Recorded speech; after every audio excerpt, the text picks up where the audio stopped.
즉 이제는 쿠팡이 명실공히 택배 시장에서 2위 사업자로 진짜 급부상을 한 부분이고요. 네. 쿠팡이 점유율이 24%라는 거는 물론 CJ의 점유율이 45%에서 44%였죠. 44%.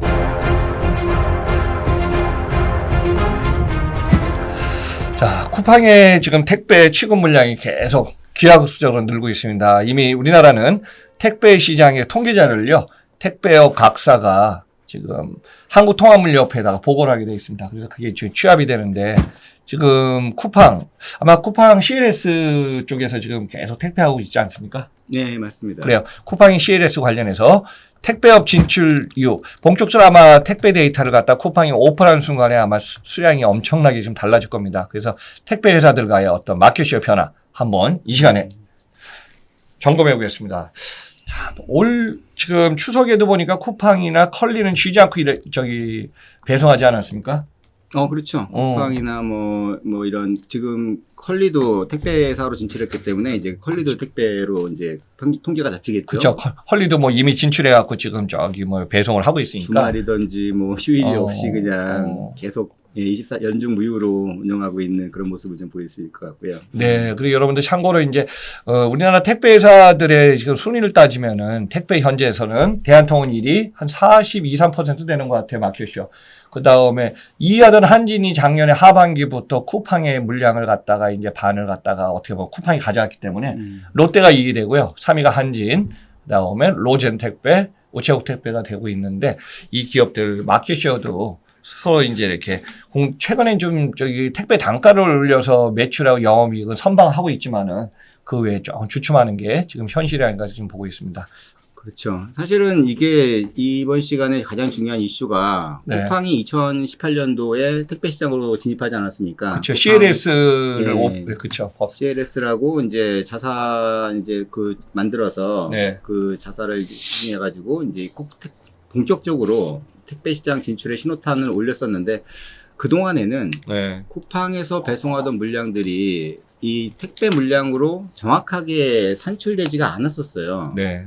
그리고 또 이제 산출된다고 하더라도 약간의 이 배송하는 형태가 달랐기 때문에 택배 시장에서 그 쿠팡을 뭐 경쟁자로 한다거나 시장 내에서의 어떤 이 지위 자체가 높지가 않았던 부분이었는데 2021년도를 기점으로 해서 이제 본격적으로 쿠팡의 물량을 택배 물량으로 잡기 시작했다는 거죠. 네, 그렇죠. 그래서 지금 제가 지난번 방송 시간 때 한번 얘기를 드린 적이 있었는데 아직은 아무도 모른다. 지금 쿠팡이 택배 시장에서 진출한 이후에 어느 정도의 포션을 차지하고 있고 네. 그리고 쿠팡의 물동량이 택배 시장에 미치는 영향 자체가 아직은 밝혀지지가 않은 상태로 네. 그냥 계속 기존에 있던 CJ 대한통운, 롯데, 한진, 우체국, 로젠 이런 순으로 그냥 택배 배분율에서 점유율을 계속 가져가고 있었다는 거죠. 그렇죠.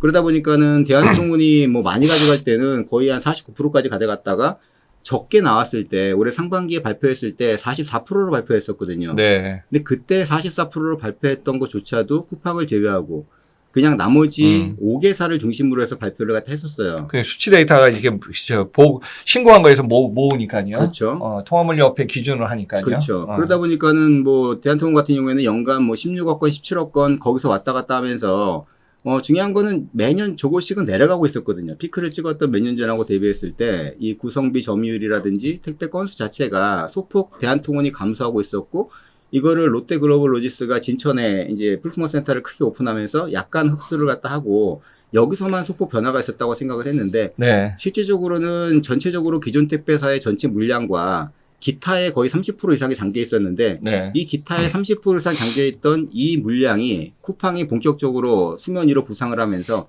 21년도 그리고 22년도에 이제 쿠팡이 택배사에서 택배 시장에서 어느 정도의 영향력을 미치는지가 최근에 나왔어요. 네. 그래서 이것들을 일단 공유하고 이 의미가 어떤 건지 여러분들하고 같이 한번 인사이트를 찾아보는 그렇죠. 그런 시간이 지금 좀 필요할 것 같아요. 자, 좋은 시간입니다. 그러니까 이제 택배 공개된 거하고 한 30% 정도. 여기에는 이제 추가적으로 하면 컬리도 택배 사업 하고 있지 않습니까? 아직은 이제 물량이 많이 작죠. 물량은 미비해요. 근데 이것도 나중에 나오면 그렇죠. 계속 늘려나가니까. 맞습니다. 그래요. 쿠팡 관련해서 지금 택배 시장 전후 앞뒤가 지금 달라 있는데, 그래요. 쿠팡이 본격적으로 내년 정도에 발표하겠죠. 이미 근데 이제 재밌는 거는 국회에서 나왔나요? 예, 국회에서 한번 그 질의응답하는 과정에서 아. 얼마 전에 쿠팡의 시장 점유율이 발표가 된 적이 있었는데요. 네. 아주 뭐 러프하게 발표는 했지만 음. 좀 깜짝 놀랄 만한 결과라는 거는 우리가 알고 있었던 CJ 대한통운이 45% 전후라는 이 점유율이 네. 쿠팡이 들어가는 순간에 CJ 점유율이 33%로 내려앉았습니다. 그리고 쿠팡이 작년도에 약간은 좀 그 음성적으로 집계했을 때가 12%였었는데 네. 21년도에 네. 22년도에 쿠팡의 택배 점유율이 24.1%까지 올라가 버려요. 아.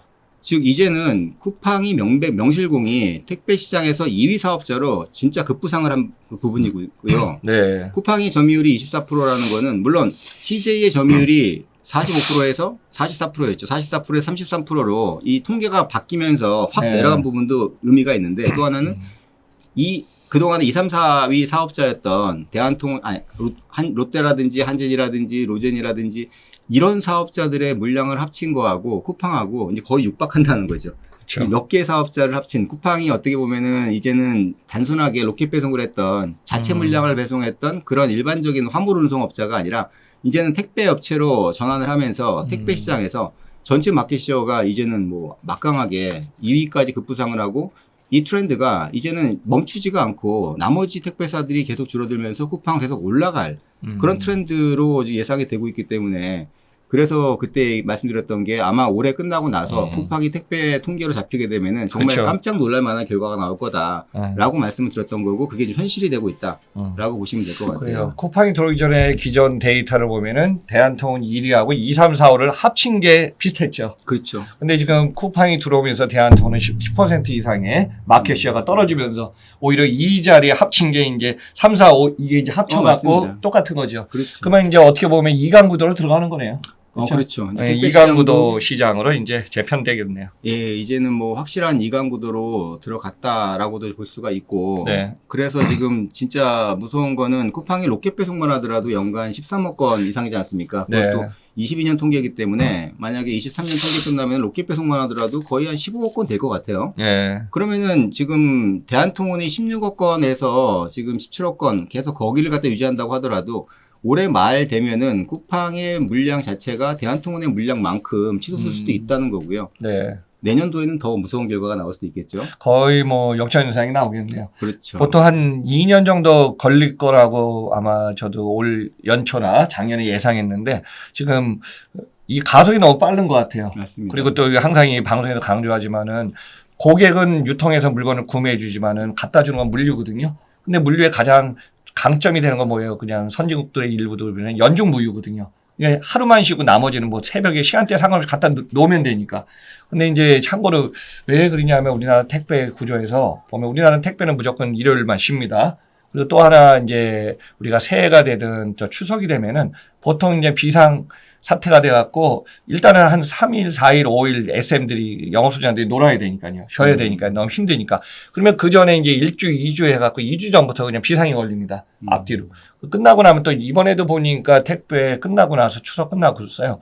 물량이 그냥 폭증해갖고 그냥 완전히 그냥 오버플로 됐다 그럽니다. 현장에서. 그렇죠. 그게 이제 택배에서의 현 상황인데 쿠팡 같은 경우는 그냥 분산해갖고 지금 오히려 물동량이 추석 때 그 피크점으로 올라가지 않았습니까?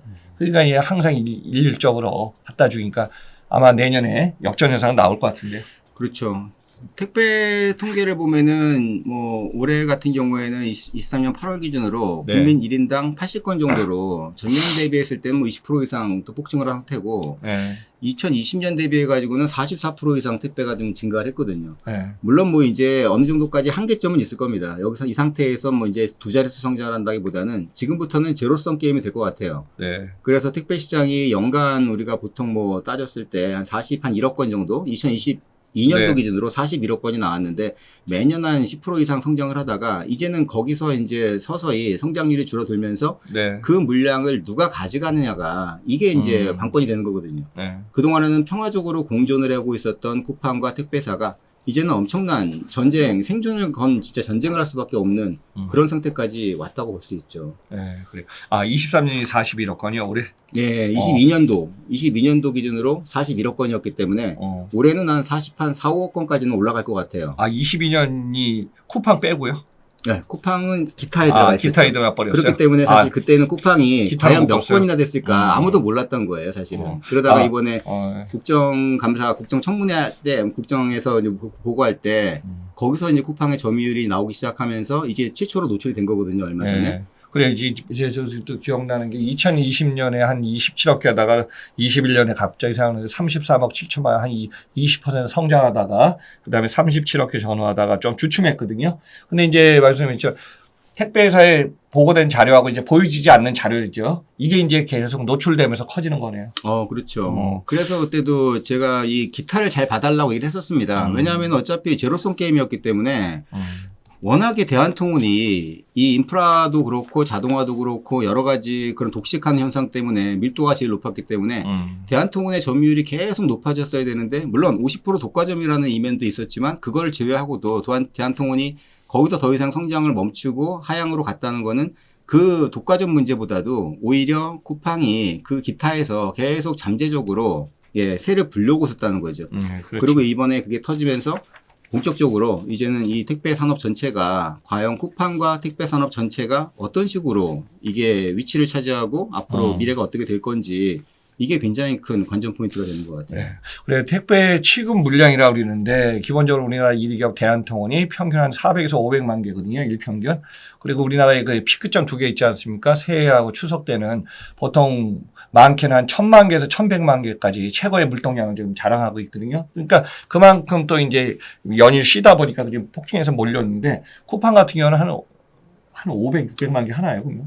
지금 최신 데이터? 13억 건이 22년도 기준이라고 한다 그러면은 그것만 하더라도 뭐 한 400만 건에 육박하는 숫자가 나올 그렇죠. 거고요. 매일같이 배송하니까. 그리고 이제 2022년도에는 전년 대비해서 20% 성장했으니까 말씀하신 대로 지금은 만약에 건수로 본다면 500만 건이 될 것 같아요. 500만 건 이상. 그런데 여기 약간의 차이점은 있습니다. 택배에서 말하는 그 한 건이라는 거는 택배 이 박스 안에 2개의 상품이 있거나 3개의 상품이 있거나 혹은 5개의 상품이 있어도 한 건으로 그렇게 그렇죠. 분류가 되는데 쿠팡은 로켓 배송 형태로 아직까지 가고 있기 때문에 그냥 한 사람의 고객이 3건, 4건에 주문을 한 3개, 4개 상품을 주문한다 그러면은 그게 다 택배 건수로 잡혀요. 실제로는 뭐 3건, 4건까지는 아니고 평균적으로 한 2점 한 2, 3건 될 겁니다. 그렇죠. 네, 그렇게 따진다 그러면은 물론 뭐 택배 자체가 뭐 한 10개, 뭐 5개, 10개가 들어가는 건 아니니까 쿠팡이 지금 가정당 한 2.2개의 택배를 발송한다 그러면은 일반적으로는 일반 택배사에서 발송하는 것들이 2개는 안 될 겁니다. 그러니까 그것도 마찬가지로 이커머스가 워낙 발전하고 있으니까. 그렇다고 하더라도 쿠팡이 조금 약간은 좀 그거에 대한 플러스 알파 요인이 있겠죠. 그러니까 그게 일반적인 택배보다도 한 20% 정도는 업되는 그런 착시 현상은 있지만 그 절대 물량의 증감률로 본다면은 이제 게임은 시작됐고 그 자체만으로도 굉장히 좀 무서운 또 파급 효과가 있을 것 같다.